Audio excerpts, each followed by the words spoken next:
Hay libros que uno lee y sigue con su vida, pero hay libros que tú terminas de leer y te quedas constantemente con ellos en la cabeza. Y este es un libro que leí y me dejó muchísimas preguntas, el final, pero luego averigüé que tiene una segunda parte y me lo quiero leer. No fue una lectura fácil porque hubo momentos en que me perdía un poco con el vocabulario religioso, el lenguaje como tal de la época en la que está escrita el libro. El contexto político también me dejó un poquito descolocada porque no estaba muy familiarizada, pero aún así, o precisamente por eso, es que este libro me interesó muchísimo y me encantó. Estoy hablando de Los Pasos de Ulloa, de Emilia Pardo Bazán. Por si es primera vez que están oyendo ese título, no son los pasos como tal de una persona, sino son los pasos escrito con Z, que son esas especies de casas solariegas, palacetes que había en la España del siglo XIX. Así que por el título no se guíen porque no es lo primero que uno piensa cuando oye Los Pasos de Ulloa. Por si no me conoces, mi nombre es Flavia, este es mi canal Pasando Páginas. Aquí me gusta hablarte de libros, series, películas, así que si estás interesado, te invito a suscribirte, a hypear el video y así me ayudas muchísimo a crecer, que estoy intentando ser bastante constante, trayéndoles mucho contenido para que así YouTube me recomiende, y mi interés es hacerle buenos videos a ustedes para que tengan recomendaciones de libros, series y películas. Entonces vamos ya a comenzar. Esta fue la edición que yo leí, es de Alma Clásicos Ilustrados y está preciosa. Me parece que eso ayuda mucho a que las personas se interesen en libros del siglo XIX, porque no es menos cierto que estéticamente llama más la atención un libro que está así a uno que está en un formato más viejito que llama menos la atención. Es solo un consejo para incentivar a las personas a que lean más, sobre todo si están en ediciones tan bonitas como esta. Tiene 280 páginas, la verdad que lo puedes leer bastante rápido, y quiero hablarles desde un punto de vista no académico, sino de lo que me gustó del libro, de lo que me incomodó, de lo que me hizo sentir. La verdad que es un libro que se queda contigo, además que está escrito magistralmente. Esta autora es una de las figuras más reconocidas de la literatura española. La geografía de Los Pasos de Ulloa. Esta casa está completamente aislada. Siento que la casa es un personaje más. Mientras más lejos estás del paso, sientes que estás más alejado de la civilización y más alejado de la moralidad también. La manera en que Emilia describe los pasos es tan vívida, tan sensorial, te mete tan adentro, que tú no solo estás leyendo sobre esta casa, estás leyendo sobre la humedad, sobre el abandono, sobre el deterioro que hay allí. Y ahí entendí que la casa es un reflejo moral y emocional de los personajes que la habitan. Lo que es el inicio del libro es espectacular porque llegas a una casa en la que sabes que algo está mal, no sabes exactamente qué, pero tú lo intuyes, y me recordó mucho al principio de Drácula. Es esa sensación expectante de qué te vas a encontrar, esa descripción de que algo misterioso rodea ese lugar en que el personaje principal está llegando, y me recordó mucho a esta lectura cuando el sacerdote Julián, que es como se llama, llega a Los Pasos para atender al marqués de Ulloa, el señor Pedro Moscoso, que es quien vive allí. Él va a ser una especie de administrador de esa casa.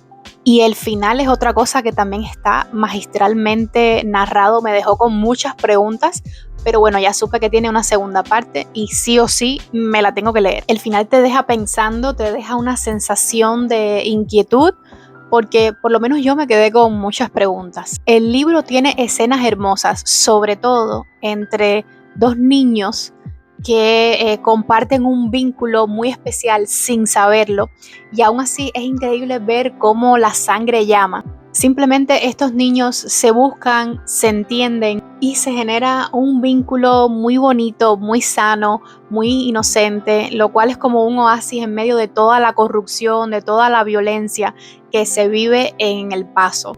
Un personaje que me dio muchísima tristeza, me dio muchísima lástima, fue el personaje de Nucha, la señora Marcelina, que es la que se casa con el señor de don Pedro Moscoso.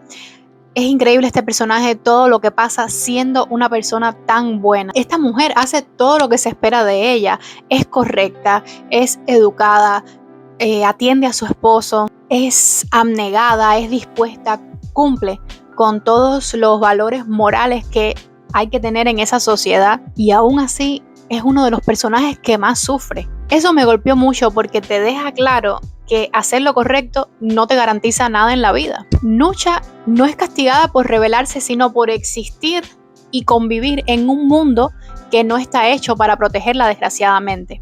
El otro personaje que me interesó muchísimo fue el de Julián, el capellán. Me generó sentimientos contradictorios porque sentía yo que la religiosidad que tenía esta persona le impedía hacer lo correcto. Además de que evidentemente él no tenía mucha fuerza de carácter, era más bien una persona tímida, era una persona vergonzosa, que no sabía cómo encarar la situación. Esto lo convierte en un personaje profundamente trágico porque él sí tiene dudas, él sí se debate entre hacer lo correcto, pero aún así no da el paso. Él quiere hacer el bien y es su mayor deseo, pero no tiene la fuerza ni el poder para cambiar nada. Otra cosa que me sorprendió de la novela son los tipos de hombres que allí te describen. Está, por ejemplo, Primitivo, que es el mayordomo del señor Pedro Moscoso, que es el típico hombre de campo bruto, violento, pero que aún así tiene la sartén cogida por el mango porque él es el que de verdad, tras bambalinas, está dirigiendo todo lo que sucede en los pasos y en sus alrededores. En muchos sentidos, él es el que controla la casa, es manipulador hasta más no poder. Está Don Pedro, que es el hombre que representa el poder heredado. Es una persona impulsiva, violenta, dominada siempre por el deseo. Y está Julián también, que representa la moralidad, la religiosidad, la intención correcta, pero también la ineficacia. Y algo que nos deja ver Emilia en esta novela es que los hombres evidentemente se mueven mejor en este mundo que las mujeres. La novela te enseña los diferentes tipos de hombres religiosos que existen, pero de nuevo, ninguno logra cambiar nada. Es como que la fe es inexistente o al menos se proyecta muy débil delante del poder y la fuerza bruta. A mí, por ejemplo, me llamó mucho la atención una anécdota de caza de animales que refleja aquí Emilia, y es increíble porque me parece que la caza es también como una simbología, funciona como una metáfora del poder, de quien persigue, quien domina, quien tiene permiso para ejercer la violencia sin consecuencias. Y es que en la casa todo se mueve mediante la violencia, y eso explica mucho cómo los personajes, sobre todo masculinos, se comportan dentro y fuera de la casa. Además, también la dinámica que hay entre hombres y mujeres me llamó muchísimo la atención. El poder masculino, por ejemplo, no es cuestionado en ningún momento, simplemente se aceptan y se castiga mucho a las mujeres.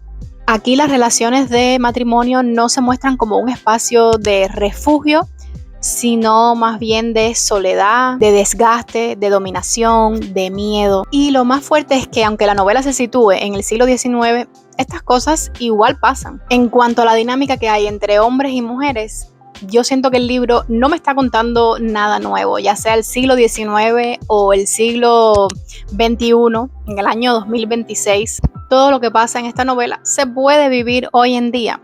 ¿Qué pasa? Que sí, muchas cosas cambian, porque al final somos humanos y tenemos un ADN emocional y moral que viene programado desde hace siglos. Pueden cambiar las circunstancias políticas, sociales, geográficas, pero las dinámicas siguen siendo las mismas. ¿Qué pasa? Que antes había una moral más estricta, todo se escondía más, se hacía más al margen de la sociedad, evidentemente se castigaba públicamente. Lo que pasa es que hoy se esconden menos y se justifican de otra forma. Estoy hablando de las infidelidades, de las relaciones fuera del matrimonio, este tipo de cosas. Sí les recomiendo que se documenten un poco sobre el contexto histórico de la España de este momento, no para hacer un gran análisis, pero bueno, sí para situarse un poco, porque Emilia sí mete un poco de política en el libro. Y es interesante saber cómo funcionaba la sociedad tanto en el campo como en las ciudades de Galicia, que es el lugar donde se sitúa esta novela. Esto te ayuda mucho cuando Emilia hace referencias políticas, religiosas o sociales, y así también nos evitamos un poco juzgar a los personajes de esta novela.